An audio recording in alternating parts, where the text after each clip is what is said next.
Boa tarde, gente boa. Estou eu e o Carlos Bregantin aqui no estúdio do Koinonia Online para a gente fazer um papo na rede nesta tarde. Nosso convidado, meu convidado é o Carlos Bregantin, o convidado dele sou eu, imagino. Fernando Oliveira. Estamos sem um convidado assim, oficial, mas não, o papo o convidado tá é você que está aí ao vivo agora e pode Manda seu inclusive e-mail. participar, mandando seu e-mail, perguntando e compartilhando conosco sobre o tema, né, Fernando? Aliás, eu ia falar o seguinte, eu estou procurando aqui. É que o Daniel Choi fez um cartaz pro programa de hoje, né? Os Amores da Vida 2 e colocou a foto do Brega e a minha foto. Então a gente queria compartilhar assim o amor da vida 2 depois de 24 anos de caminhada com esse camarada. Eu ontem comecei o Dia dos Namorados, né? E essa é uma das razões pelas quais nós estamos tocando nesse assunto por conta da comemoração do Dia dos Namorados ontem. Eu comecei assim: amor é potencializar o que o outro tem de melhor, Fernando. Maravilha. Foi assim que eu comecei a O Brega é o nosso poetinha. As minhas elucubrações a respeito do amor. E aí fui amor é ouvir o que o outro nunca diz. É ler as entrelinhas, né? Isso. Aí depois eu coloquei essa ideia do ler as entrelinhas, né? O Mário Quintana tem uma frase que, aliás, foi a que eu usei para começar o sermão no casamento do Felipe, que amar é quando a alma muda de casa. E aí eu coloquei: amor não é colar os corpos, é colar as almas.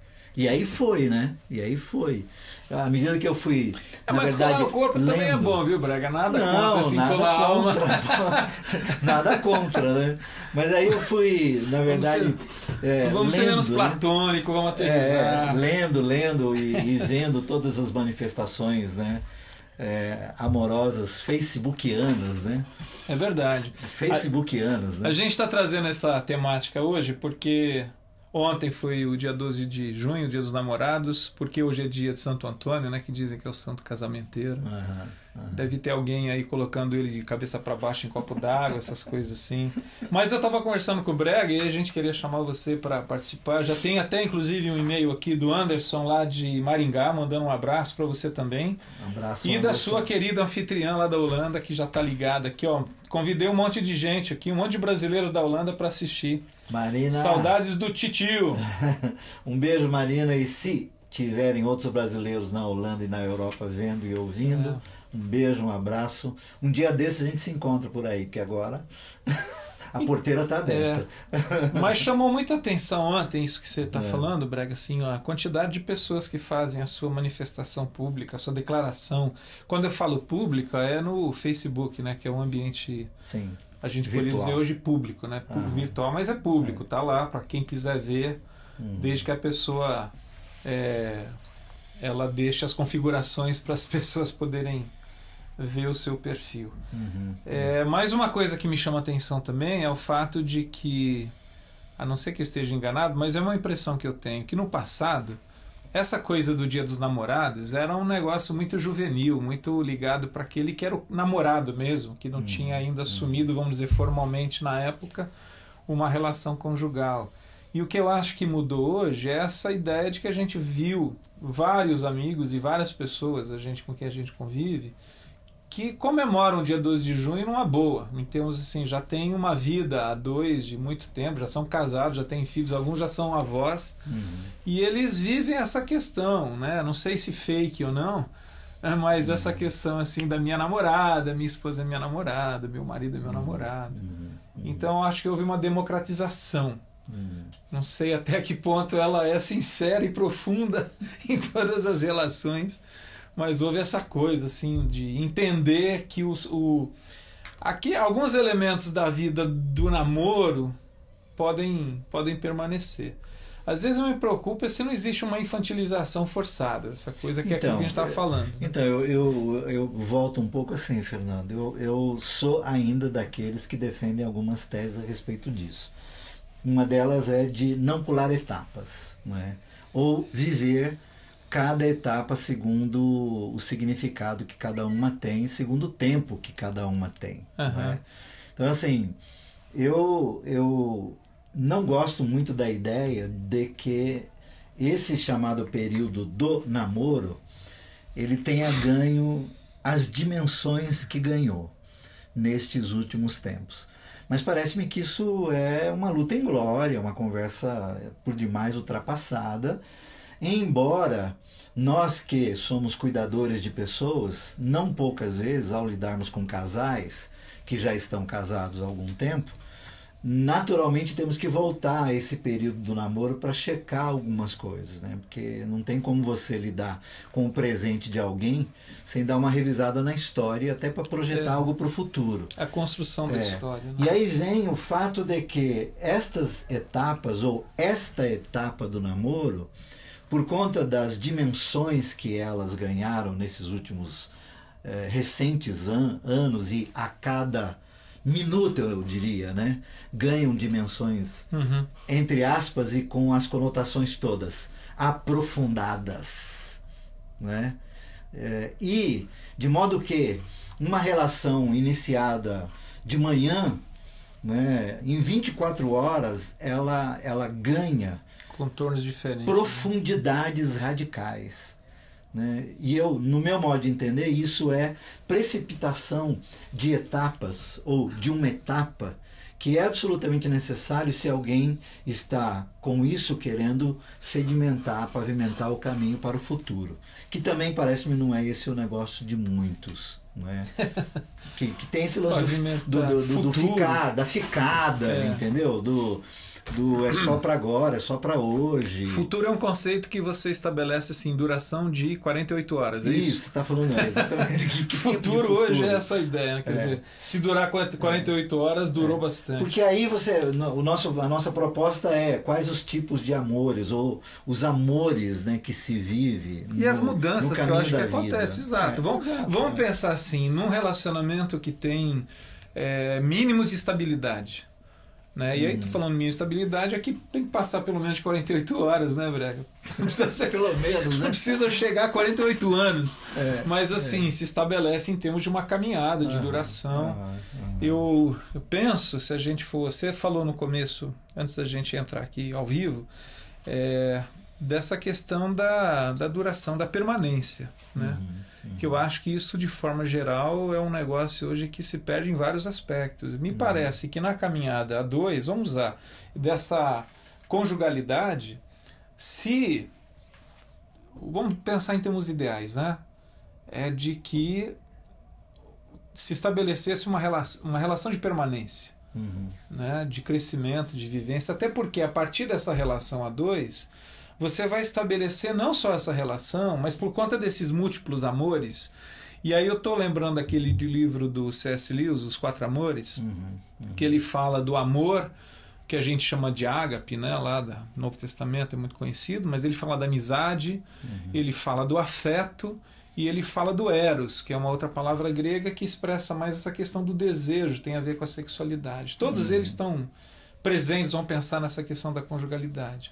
Mas o que eu acho interessante a gente também considerar é que a partir desse contexto de conjugalidade, esses amores, eles não ficam restritos só a esses dois. Porque a partir desses dois, eu acho que a vida de muita gente que a gente conhece, nascem os filhos, e depois nascem os netos. Então tem uma história de família.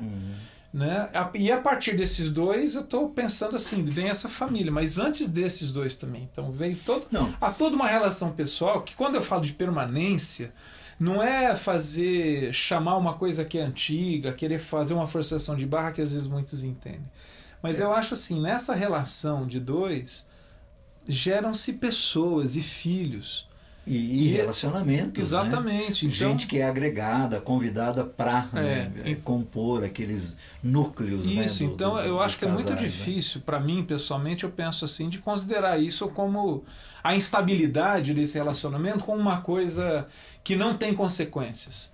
Entendeu? Talvez, Fernando, uma das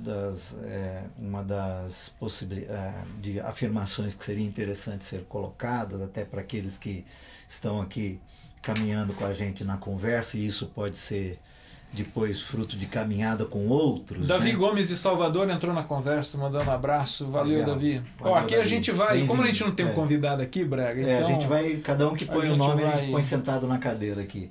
Mas esses 4 amores, Fernando, vamos colocar esses 4 amores que o Lewis propõe no texto dele. E mesmo esses 4 tipos de amores, num relacionamento longevo, num relacionamento longo, eles mudam suas nuances, não é? Suas cores, seus Sim. sabores, seus jeitos, as seus intensidades, modos. E parece-me que esta é é o admitir e desmistificar essa ideia de que um relacionamento longevo é um relacionamento em que não há alterações, vamos dizer assim, de humores nesses amores. Estes amores, eles se alteram segundo a etapa de cada um, o ciclo de cada um, o tempo de cada um, à medida que, como você disse, vem filhos, ou que pessoas são agregadas, ou mesmo tragédias, lutas, enfim, que vão...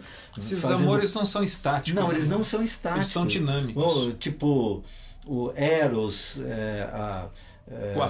o afeto e a amizade, né? Eles vão mudando conforme o próprio tempo do casal, o próprio tempo da vida do casal, né? Então isso para mim é um paradigma que precisa ser quebrado nesse sentido, porque alguns se frustram, não é? Ao longo da caminhada, e eu ouço muito isso, não é?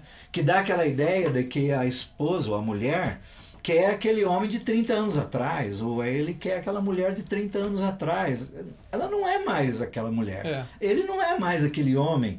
E os amores... E a relação entre eles não é mais a mesma. Não é mais aquela. E os amores mudaram. Né? E não que o amor foi embora. Não, mudou. Ganhou outras conotações. Né? O Davi lá de Salvador mandou um e-mail aqui. Penso que nessa caminhada 2, o dia a dia deve ser valorizado no cultivo de valores permanentes. Não se pode permanecer casado sem estar feliz, apenas por uma obrigação de qualquer natureza que seja. Falo como alguém que casou, separou e recasou. Graças a Deus. Está aí, Davi. E o Anderson lá de Maringá, qual a importância do sexo no relacionamento a 2? Quantos % ele é fundamental? Cara, é 100%. Fundamental, mas quando mete porcentagem nesse negócio, eu acho que ferrou. Porque aí eu acho que tem essa questão seguinte, quer dizer, eu acho que a relação sexual numa vida a 2, a gente está falando de casamento, de conjugalidade, ela é parte integrante, quer dizer, eu acho que quando se fala em amizade no casamento, ela é importante.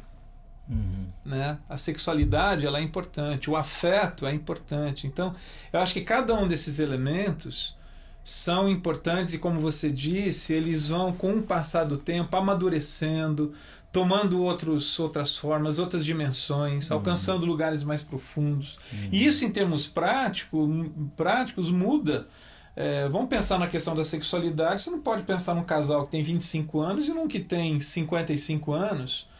Como que eles vivem, cada um, essa dinâmica da sexualidade, mas que ela é importante e é interessante lembrar que tem um livro na Bíblia. Eu estou falando isso porque uma vez estava numa aula de psicologia e surgiu essa questão da sexualidade, e daí aquela noção, Brega, que é aquele conceito assim de que o cristianismo, de que a fé cristã é contra a sexualidade, né? Eu falei, olha, tem um livro na Bíblia que só trata disso, numa perspectiva do amor erótico, né? Da atração, do desfrute, inclusive, e da atração que há, da atração sexual que há, para então depois o desfrutar, que é o livro de Cantares, que você pode até fazer uma leitura em 2 óticas, mas as duas são legítimas, mas me parece que ela é escrita. A escrita surge, em primeiro lugar, de uma relação objetiva em que um homem olha para uma mulher e fala assim, que mulher linda, eu estou atraído por ela, que é a história de Cantares, né? Então eu acho que ele é importante, Anderson. A questão é que... E o Paulo apóstolo, escrevendo a esse respeito, ele joga limpo, na questão né? de, ó, não se neguem. Exatamente, né? Isso e aquela coisa, se vocês forem parar com isso, que seja por pouco tempo, né? E de comum acordo. De comum acordo. Que não seja unilateral. Para oração, mas não vai ficar orando muito, não, irmão, porque senão a coisa vai dar zica. Até porque dá para fazer as duas coisas sem problema. Exato. Também, né? Não precisa criar esses paradigmas. Agora, o C.S. Lewis ele falou uma coisa interessante nesse livro, que é esse aqui, pessoal. Ó. O Dani, ó. Esse aqui é uma versão antiga, tá? Não sei se você vai achar. Os Quatro Amores C.S. Lewis. Quem publicou ele? Essa capa é antiga. Essa aqui é a capa. Esse aqui eu comprei Original. em 85, 87. A Mundo Cristão Editável. Não sei quem está editando, mas vale a pena. Mas ele fala uma coisa interessante aqui. Que o Eros, que é esse lance da sexualidade, quando ele olha para o outro, ele despe o corpo do outro. E a amizade despe o coração, despe a alma do outro. Então eu acho que a afeição também, né? Então eu acho que em termos de importância, Anderson, acho que cada um deles tem o seu valor. E assim, o amor, ou melhor, o amor e a amizade, parece-me, o Anselm Graham, naquele livrinho dele, eu vos dedico um amigo, né? Lembra? Isso, da amizade, lembro. Ele lá na introdução ele diz assim que a amizade é mais forte, inclusive, do que a conjugalidade. Ele coloca a amizade nesse patamar. Isso. Tipo vamos considerar assim, que é um monge que está escrevendo, né? Claro, tudo bem. Claro.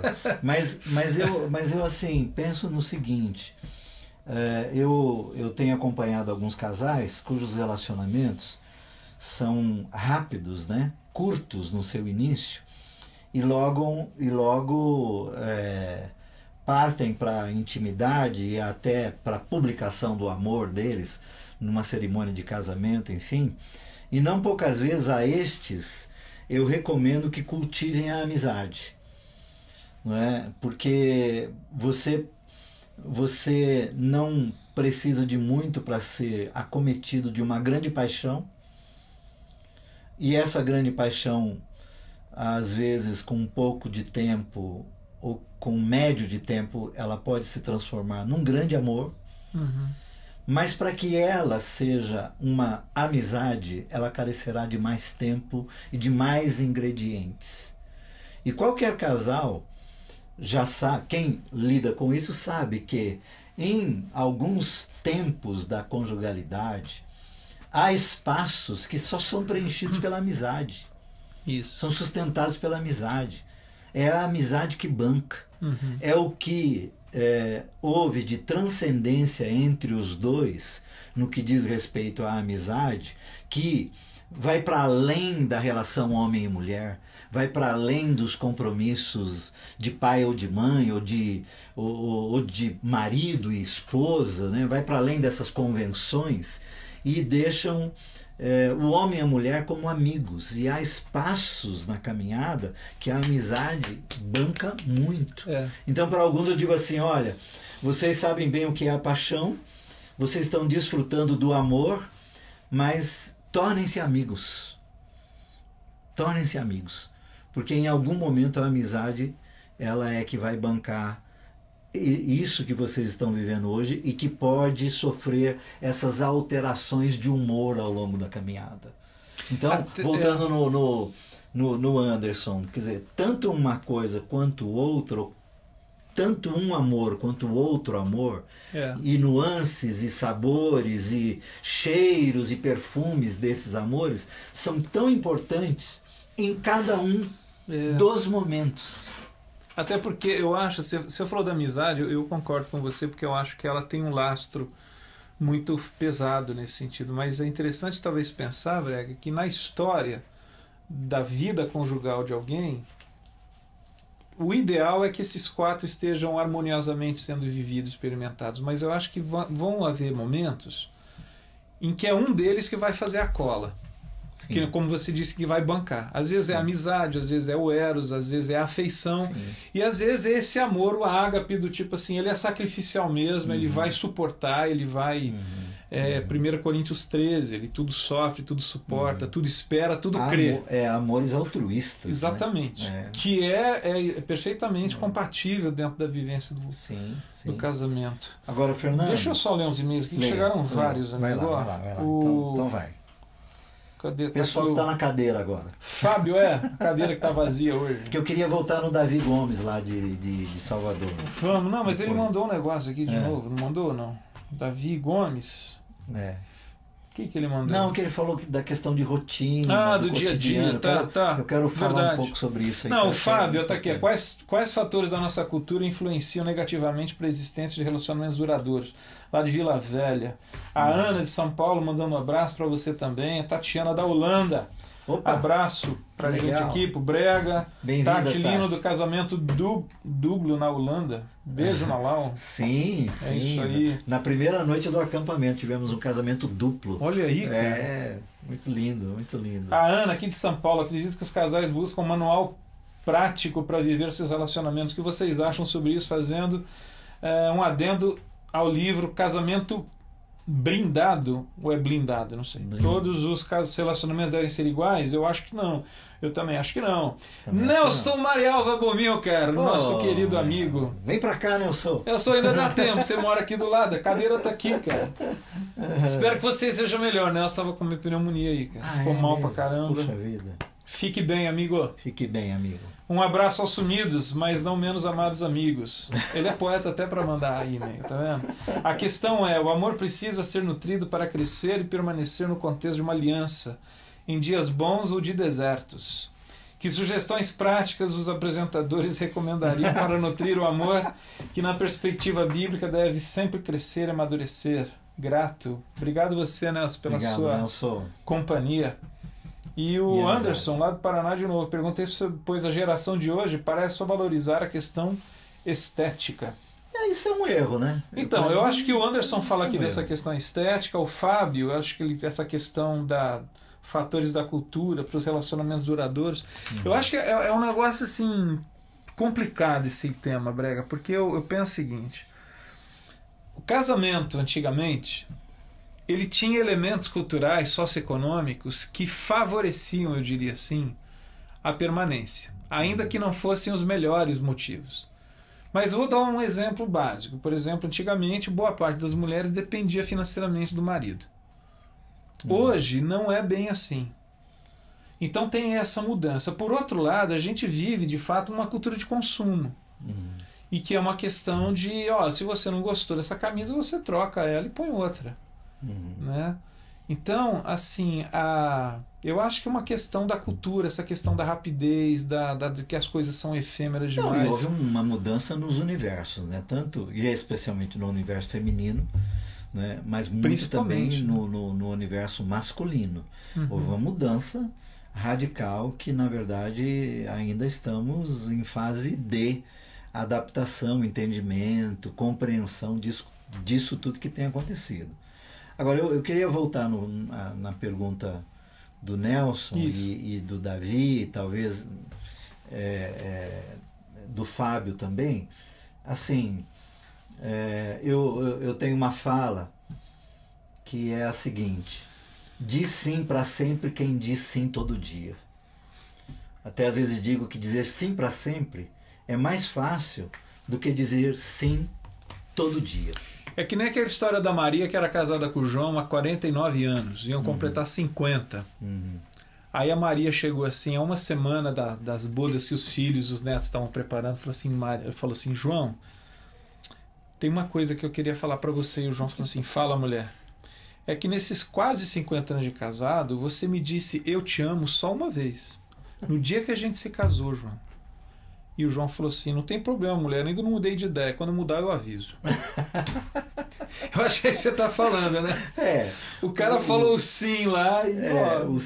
o sim para sempre, ele às vezes implica, né, apenas numa esperança, não é?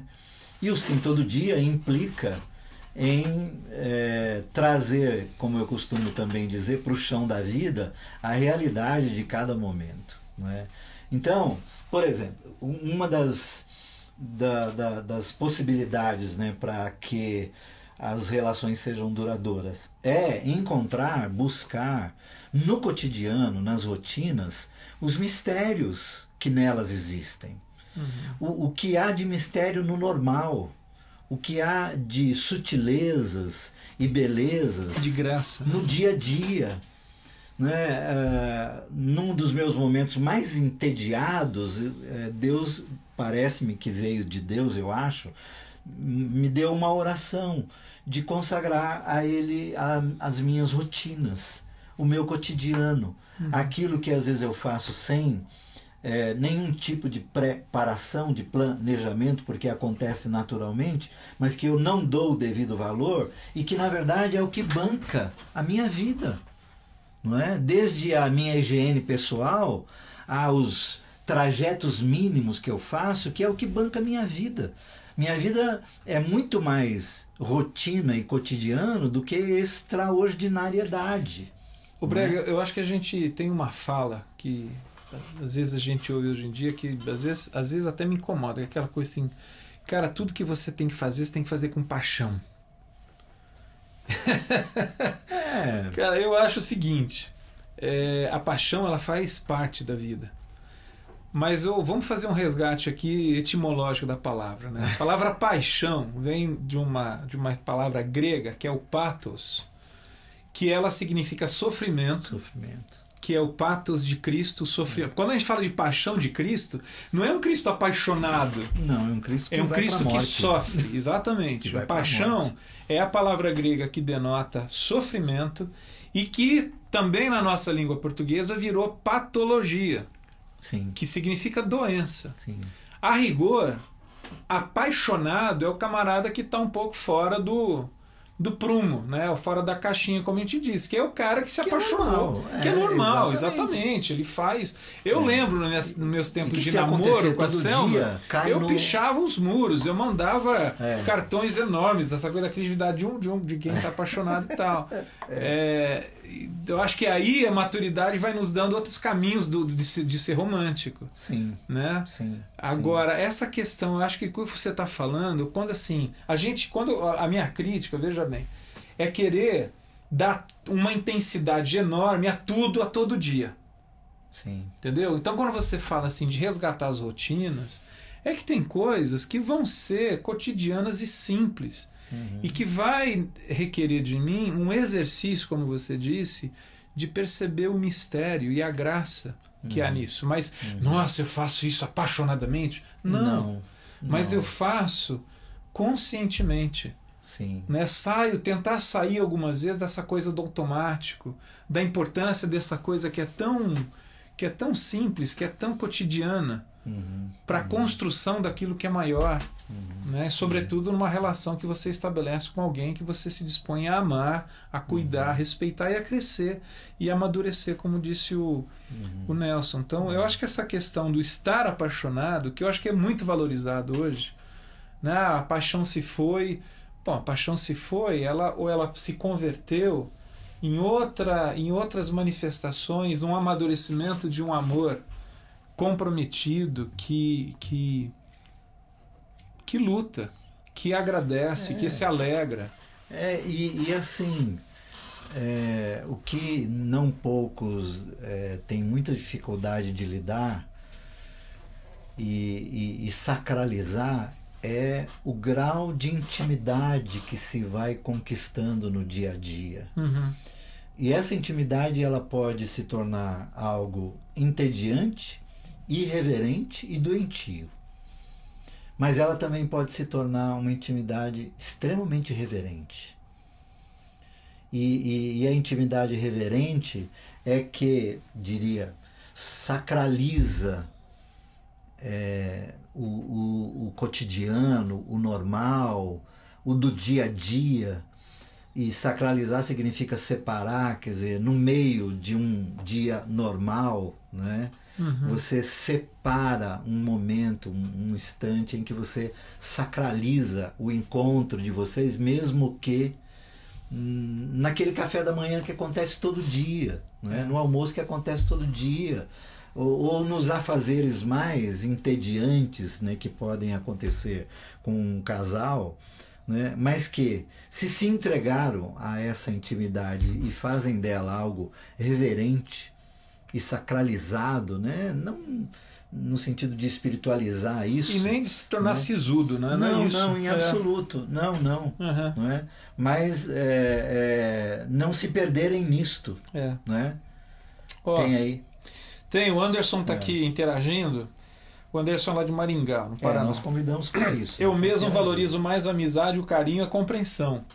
E a Marina, eu acho que ela completa de uma maneira muito interessante. Ela lembra uma frase da música da Rita Lee, que, se eu não me engano, na realidade é do Arnaldo Jabor, o texto. O amor. Amor sem sexo é amizade, sexo sem amor é vontade. Eu acho que essa faz sentido, né? Eu acho que a questão da vida a dois, a sexualidade, ela está presente tanto em expressão de afeto, de intimidade, de prazer, quanto daquilo que Deus nos deu. Às vezes eu fico perguntando por que é essa forma, né? Muito interessante. Mas a gente se reproduz como espécie assim. Né? Mas não é só o elemento de reprodução. Eu acho que é um momento de construção dessa intimidade. Faz parte a sexualidade. E a sexualidade que vai além do elemento genital. Né? Quer dizer, não é só fazer... Coito. Ter coito. Eu acho que transa. Envolve outras essas questões do toque, do olhar. Muito mais. Né? Muito mais. Então eu acho que às vezes isso é uma coisa que pega nesses amores a dois, é esse descompassar que tem entre ele e ela em termos das expectativas sobre essa sexualidade que vai muito além do que simplesmente o coito, como você está dizendo. Sim. Coitado do casamento quando é só assim.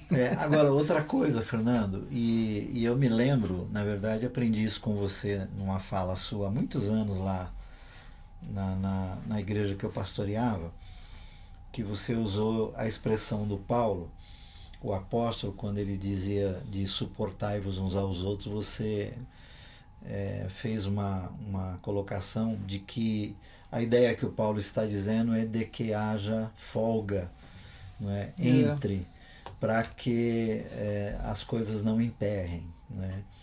E eu lembro-me que quando você me ensinou isso, eu nunca mais esqueci e fui aplicando isso até mesmo na minha dinâmica pastoral, porque muito das questões pastorais relacionais que eu encontro aí pela vida tem a ver com esses enrijecimentos, né? Né? O arroxo das relações, né? Isso. E no amor, na caminhada a dois, seja lá do modo como os que estão vendo e nos ouvindo têm se encaminhado, há necessidade de folgas, né?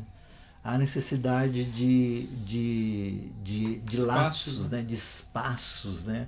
Até para que se penetre algum lubrificante, né? Para que a engrenagem não emperre, né? Observa-se, não em poucos relacionamentos, de que ou de um ou de outro, né, há um aperto, há um arroxo, quer dizer, há uma cobrança, torna sufocante, né? É um relacionamento asfixiante. Isso, essa coisa do asfixiar, né? E na caminhada é absolutamente necessário as folgas, mesmo nos relacionamentos mais jovens, né?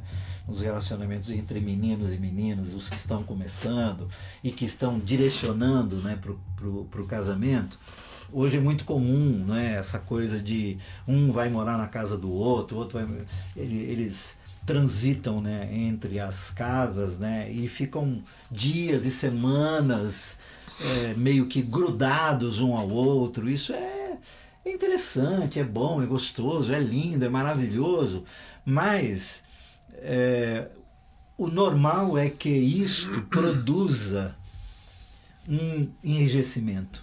Em algum momento há uma emperrada nessa engrenagem, né? Por isso que eu acho que talvez é interessante esse equilíbrio, Brega, e aprender a equilibrar isso. Eu acho que Talvez há uma questão de prática. Eu lembro quando eu aprendi a andar de bicicleta.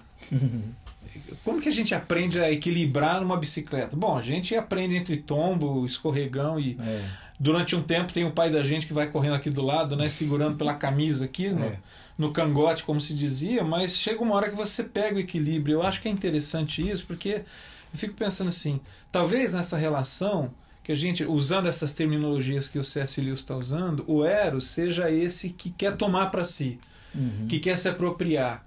Né? E se não tiver esse aspecto do filéu, que é a amizade, usando essa palavra grega, porque a amizade ela não tem essa questão assim exclusivista. A amizade me parece que ela deixa livre. Né? O Eros quer dominar, quer tomar só para si, quer ficar o tempo todo, aí entra a amizade e fala, dá um tempo, deixa lá.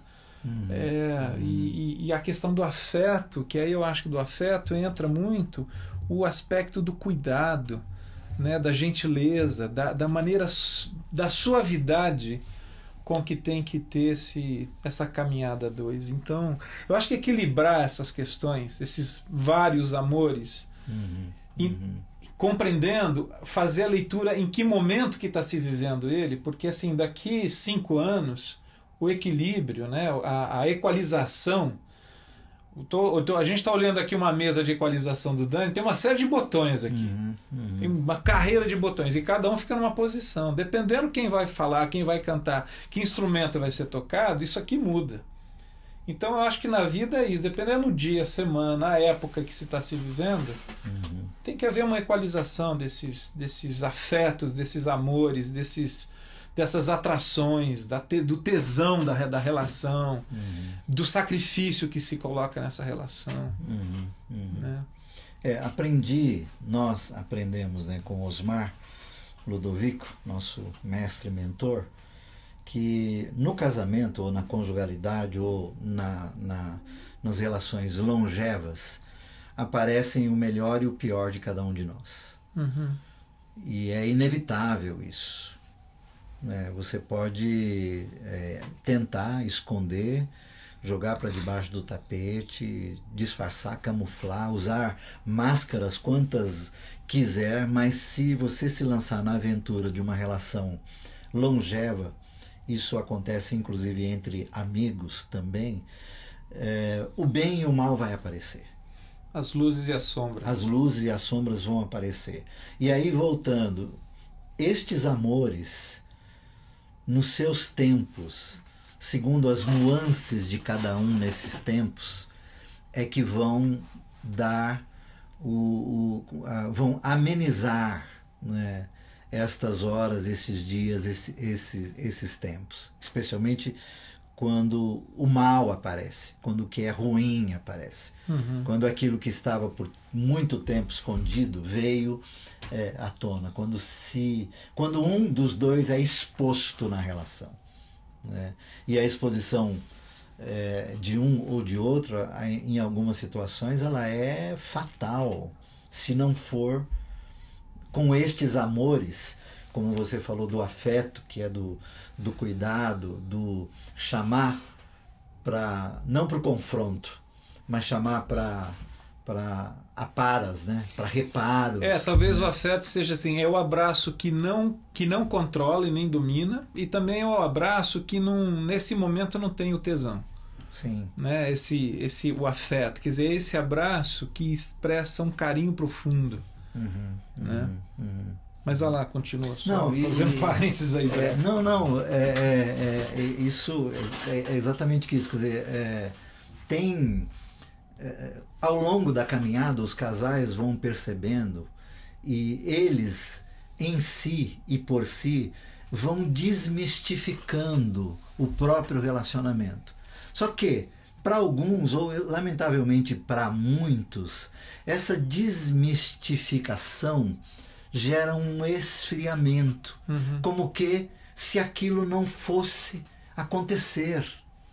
Né? Então, nós estamos usando a palavra tesão, hoje ela é muito mais comum de se usar. Na minha época de juventude isso era um palavrão, né? Hoje usa-se com mais tranquilidade, mas pode-se, já que estamos usando, né? E eu vou talvez exagerar aqui na fala, Mas assim, pô, que bom que o casamento fosse o tempo todo um tesão. Pô, que bom, mas não é. Aliás, né? Se fosse, a gente morreria, viu, exatamente. Não, se você for levar por essa linha de pensamento, ele primeiro não seria nem saudável. Seria chato, né, cara? E outra, exatamente, cairia na mesma rotina da qual se reclama. É isso. Né? Quer dizer, o que nós estamos falando de Eros, né, é para ser vivido naquilo que deve ser vivido, e é bom que seja vivido a seu tempo, né? Na sua hora, quer dizer, e aí eu diria assim, né? Vai da criatividade de cada um, né? Vai do ser de cada um, no sentido de aproveitar um do outro, segundo Cantares de Salomão. Quem é do ramo da poesia, vai lá, né? Faz daquilo ali um roteiro, né? Para curtir esse tempo, né? Que dá para fazer um roteiro litúrgico.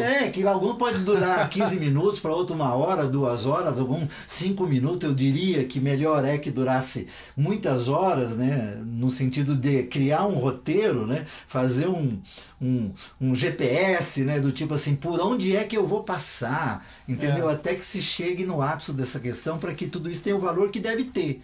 Agora, até nisso eu diria que a nossa sociedade imediatista tem feito com que os casais percam muito de prazeres os mais variados, né? Porque até nisto é tudo muito rápido demais. Mecânico demais. O aparato que se usa, entendeu? Traz um grau de materialidade, né? De consumismo, de mercadologia. Você usa o outro, né, Breno? Exato. Isso, a ideia é quase que uma ideia prostituída, né? De se usar de maneira mercadológica. Então, assim, penso, né, que os casais que, mesmo nesse tempo que nós estamos vivendo, que consigam vencer cada uma das etapas que devem ser vencidas, e vivendo cada uma delas, usando estes amores e o colorido de cada um deles, os sabores de cada um deles, a seu tempo, eu diria que eles vão experimentar bons anos de muito boa caminhada. Penso eu, não sei. Tomara seja assim. Tomara seja assim. Eu profetizo. O Dirceu Cardoso, lá de Curitiba, mandando um abraço e colocando a seguinte questão aqui. O que vocês acham do padrão que o apóstolo Paulo colocou no amor marido e esposa, igual Cristo e igreja? É um outro nível em relação ao que vemos nos dias de hoje? Abraço de Curitiba.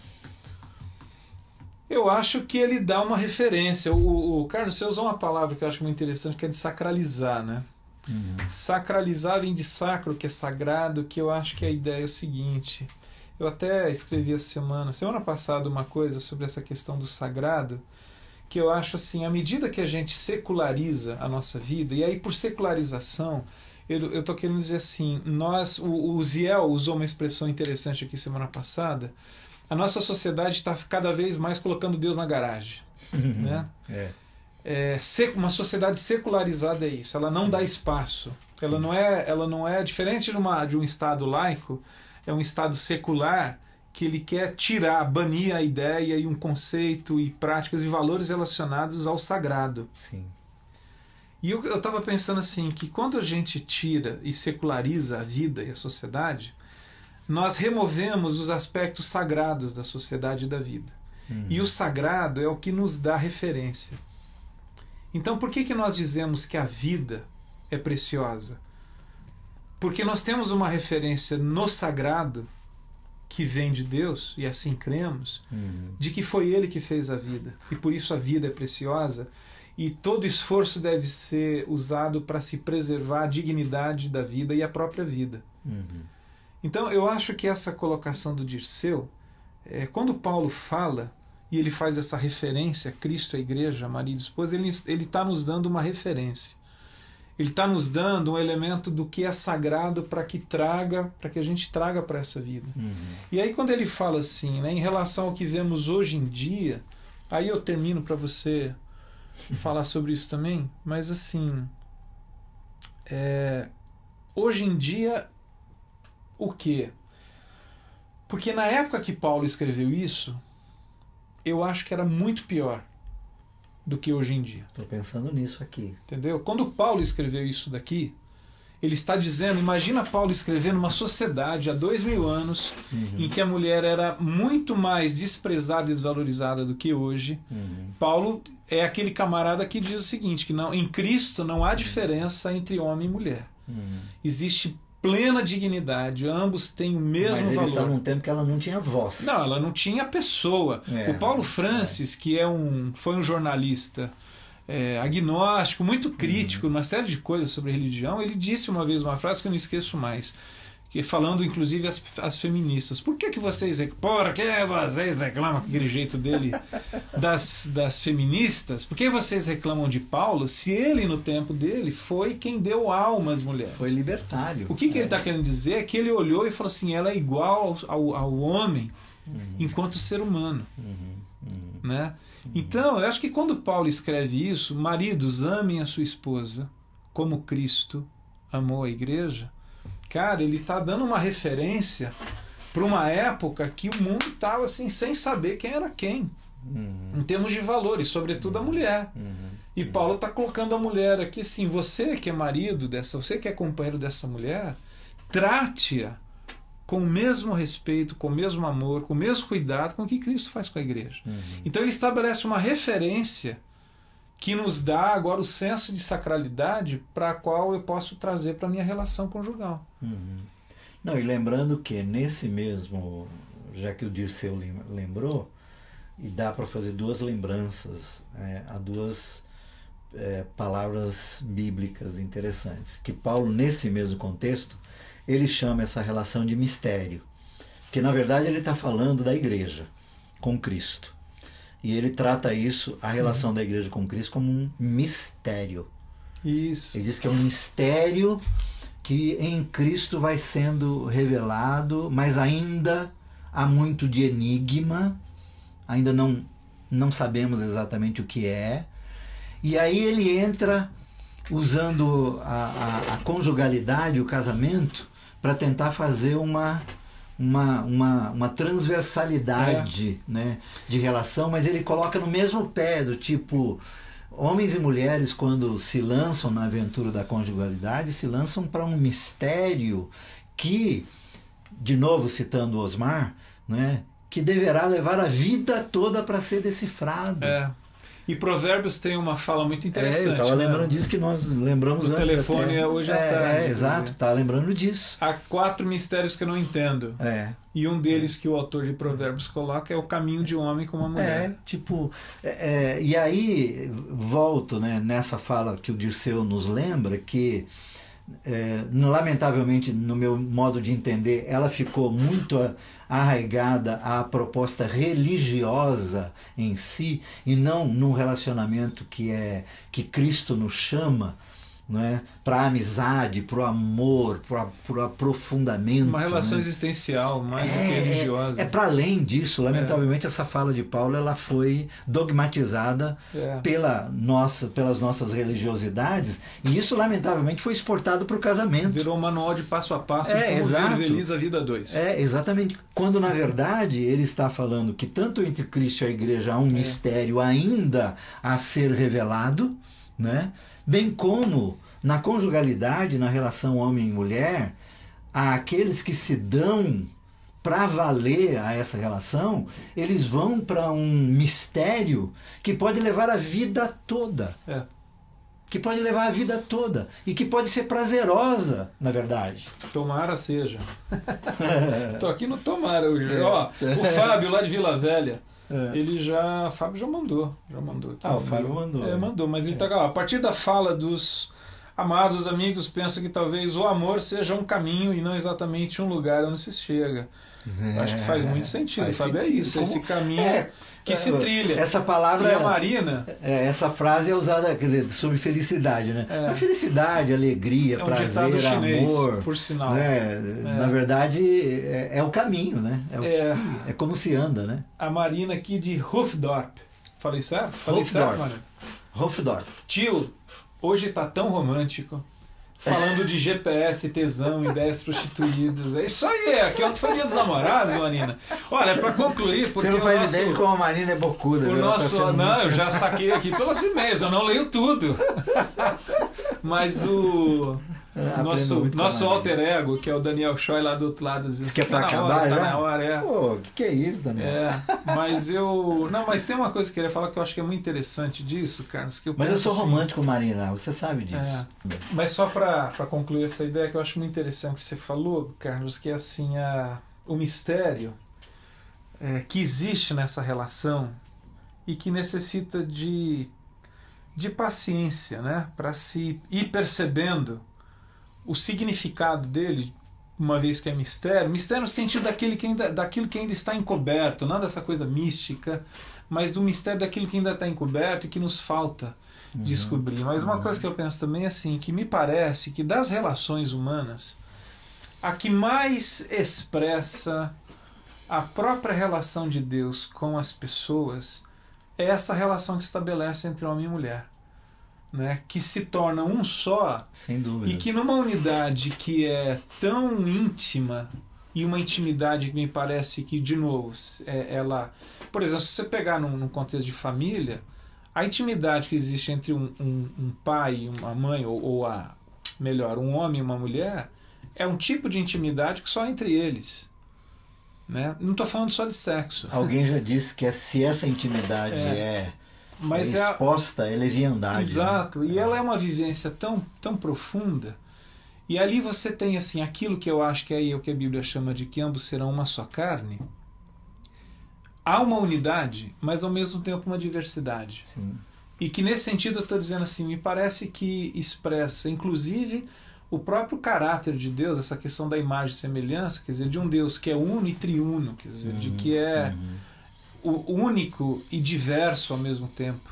E ele nos cria assim.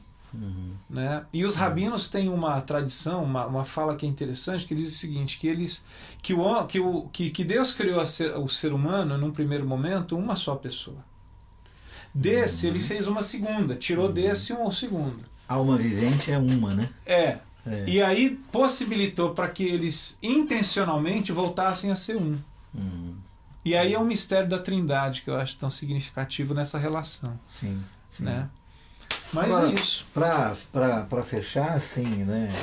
Tentando... A gente aqui fecha umas 5 vezes, gente? Fica tranquilo. Eu prefiro sempre desmistificar algumas posições, porque a desmistificação ajuda-nos a caminhar, né? Tipo, eu lembro-me quando eu desmistifiquei em mim mesmo a questão de que não há famílias perfeitas nem na Bíblia, nos relatos bíblicos. Não? Isso me deu um descanso. Sério, cara? Né? Não existem famílias dorianas, né? Você não tem pai perfeito, mãe perfeita, filho perfeito, marido perfeito, esposa perfeita, você não tem filhos perfeitos, você não tem nenhum assim nas Escrituras.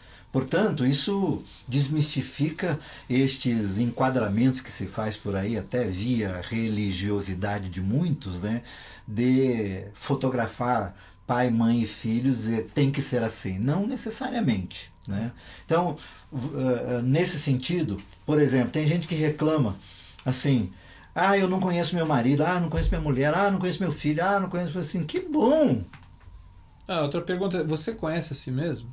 Que bom, que bom, que bom. Nem a si mesmo você se conhece. Que bom que nós podemos nos surpreender até para que possamos improvisar, né? Até que possamos ser criativos, até para que possamos colocar novos ingredientes na caminhada.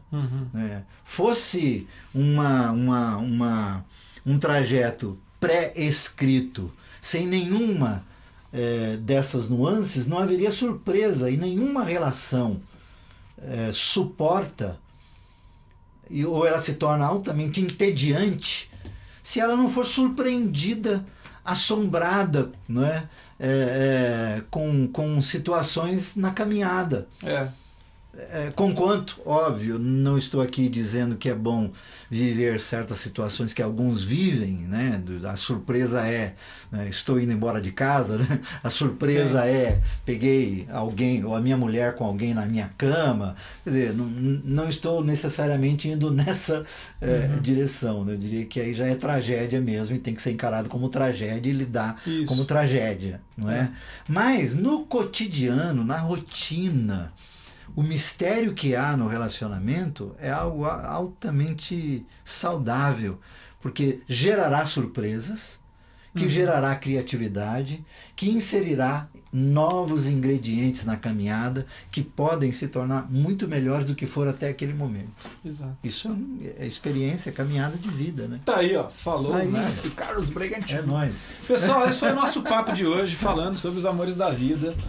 E são vários momentos. Para quem ficou aí, mandou e-mail, acompanhou, obrigado pela companhia, foi muito legal. Próxima quinta-feira a gente não vai ter papo na rede. Ah, não? Não vamos. Por quê? Dani dispensou a gente, cara. Estamos demitidos. Caramba. Fundo de garantia já tá tudo. Garantia. Não tem, mas volta no outro, tá bom? Pessoal da Holanda, um beijo. Marina, um beijo. Os que estão fora do Brasil, no Brasil, em São Paulo, enfim. Pessoal de fora de São Paulo também. A maioria de quem mandou hoje é fora de São Paulo. Tá bom? Que legal. Os programas esse e todos os demais ficam disponíveis para você ver quando quiser. Se você quiser, divulga aí na net, tá bom? Legal. Abraço, gente. Beijo. Até mais. Tchau.